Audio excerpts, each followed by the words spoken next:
Sir அனைவருக்கும் வணக்கம். அப்படியே பாருங்கள், தொழிற்பேட்டிலேருந்து பார்த்தீங்கன்னா அச்சர்பாதத்துலேருந்து பார்த்தீங்கன்னா இந்த ரோடு அச்சர்பாதம் தொழிற்பேட் போகிற ரூட்டு. அப்படியே பாருங்கள், நாங்கள் தொழிற்பேட் எடுத்துன்னு பண்ணுறோங்க.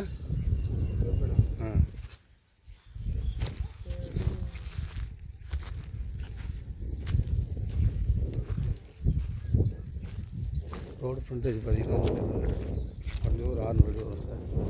அப்படியே ஊர் ஓட்டுற மாதிரி சைட்டு, 2 கிணறு 2 சர்வீஸு, அந்த ஊர் ஓட்டுன மாதிரியே 10 ஏக்கர் சொல்கிறேன் சார். 10 ஏக்கர் 50 சென்ட் சொல்கிறாங்க சார்.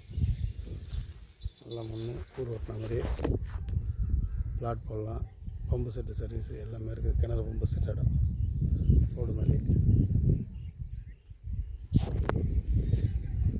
600 அடி ரோடு ஃப்ரண்டேஜ்.